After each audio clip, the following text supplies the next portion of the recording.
Here we go. One step at a time, don't be living on the line. I don't need a friend, I got more than on the mind. Sunshine in my brain, making everyone complain. Radio in the heart, don't be being so strange. Think I'm losing it, baby, where have you been? Hello, welcome to Sunday, April 9th, 2017. We're going to be looking at Monero here. We got a small pullback after a breakout of this triangle pattern here, or the pattern that looks like a triangle because I took it from highs down here, the support level, remember? Projected that into the future. I feel more comfortable if they're on lows projected into the future, like down here. But in any case, it still forms that triangle pattern. It's valid there. So what we have here is the resistance level and the support level, and this is where it kind of came down, tested here before going up and creating our high there. So what we have right here is where it came down to, bounced on this support level here from these two highs here, projected into the future, giving us our support line, and now it's bouncing off that, and it looks like it curled its way up here and broke this shorter term red resistance ceiling trend line, right?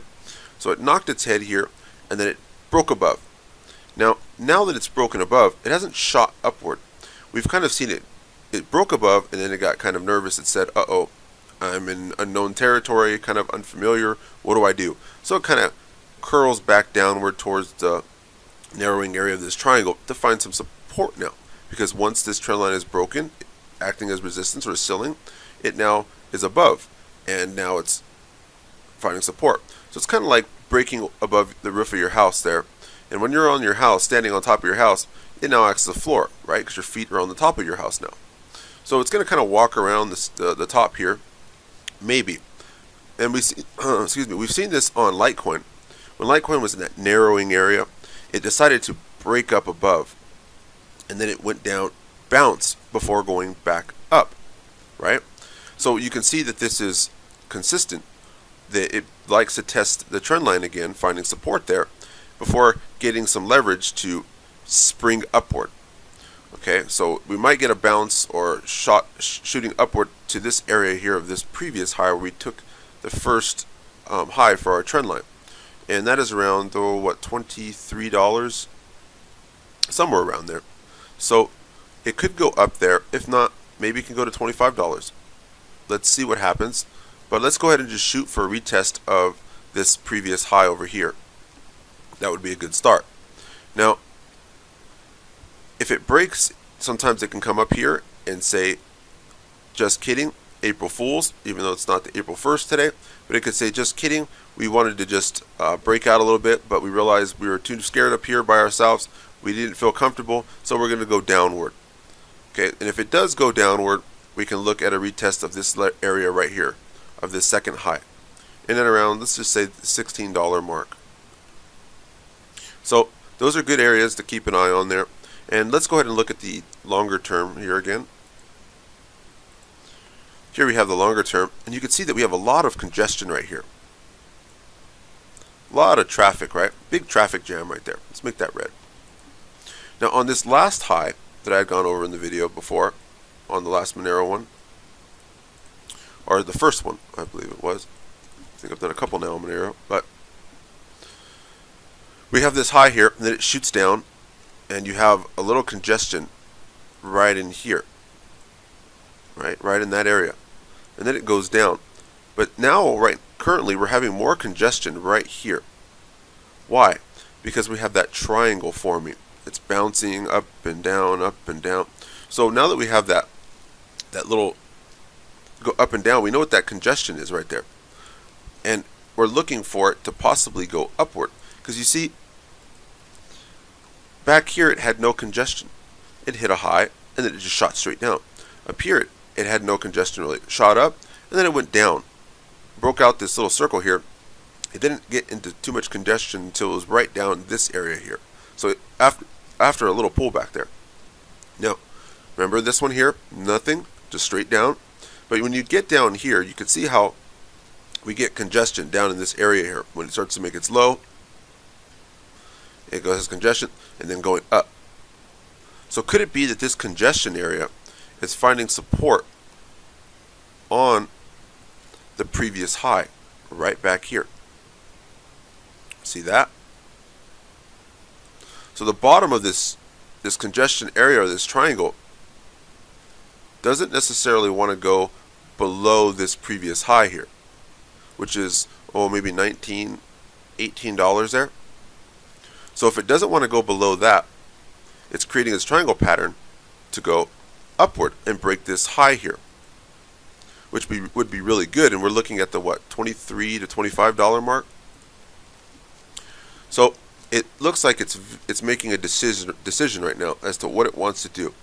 Hopefully it doesn't go down, but if it does go down, we're going to buy some more around probably this. Let's draw a line here. See where all this congestion is down here? Project that into the future. It can go down that far. Okay, let's just make that blue. Now it can go back down to this area right here where all this is kind of a trend line, right? Because it's touching so much into the future there. It might want to find some support here if it decides to break out.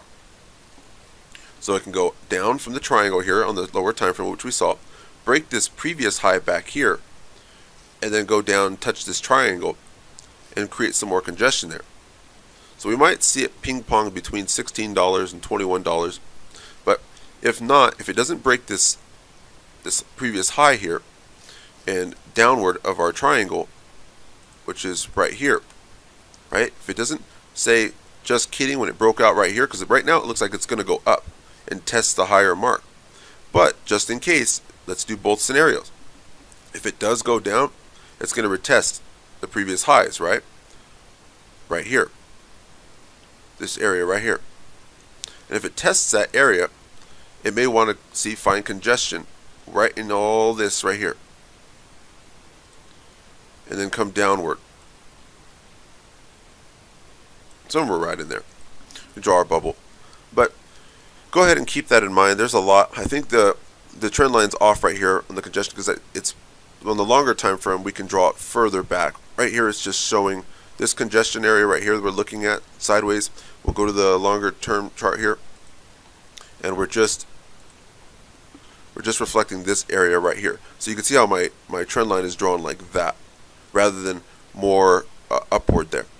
See, if I just take this one here, we can see the only data in the smaller time frame chart. Let's make this purple. Shows just this congestion right in here. So that's why the trend line's a little lower on the shorter time frame there. But let's go ahead and remove that. We're looking at the longer time frame congestion. So we're having more squiggly lines right in there. It's more of a upward trend line, as you can see here. So let's go back to this one here. That's why we're going to remove this trend line here. There we go. Because on the longer time frame, you can see how it's upward more. So it's more like this, let's just say. Okay, so that's why I'm expecting a pullback to probably this level if it does break below this area here. But right now, it is broken above. Hopefully we find some support there, as it looks like it's doing here, and then it goes up. Okay, so down here to a trend line on the longer time frame, or up here to test the previous high, or up to $25. But this is wonderful because we have a bounce up here, a small pullback here to test this now support level of a trend line because it broke above, now offering as a support before it might spring back upward. Okay. Now another thing I want to look at, if Monero doesn't go up or down and decides to go sideways some more, well, if that's the case and it decides to go sideways, what we can do here is let's go ahead and draw an orange trend line. This might just be another high, because what if it comes down to test this blue trend line one last time, not break below it, but just test it one last time. It may touch right there, but this would be a new high right here. So let's go ahead and draw that purple, and we'll take this high here to this high here, projecting that into the future. Let's go ahead and draw a bubble around there. Okay, that's where it would touch on this trend line now, right? Because that would be the new high. This would be the new trend line into the future. It's just basically extending our triangle a little bit longer, giving its Monero a little bit more breathing room to try a second time. And let's go ahead and connect this to the trend line. Oh, let's get ours. There we go. There we have it. So we have another narrowing area still regardless. So if it does decide to come down and touch that trend line, it's going to have to break out a second time. And if it does break out because it decides to go sideways, and it creates a high here on this circle here, the purple, it might break above here and then come back down just like it's doing today, touch this trend line before going back upward. Okay, that's if it just decides to go sideways, like I said, and take a little bit more time because of uncertainty of whatever may be going on. Now let's go ahead and rewind back to right now. And this is what we're having again. Remember the breaking of the resistance level there, curling back down and going up. Okay, so very cool. We know what's going to happen if it goes down by looking at the longer time frame here. We have a good idea of what's happening. It's making higher highs. You have a lot of congestion here. It might go upward to retest the $25 mark or the $23 mark. And we have the shorter time frame where we see it's already broken out, looking like it's going to go back up there. And then we said if it decides to go sideways, we connect this high to this high here into the future, and it still gives us a triangle and a possible breakout just a couple days from now anyway. So I hope that helped you guys. Very cool, step by step. Let me know what you guys think in the bottom in the comments there. Thank you for subscribing, to all you new subscribers. Thank you guys all for your donations, and I appreciate you all very much. Have a nice day.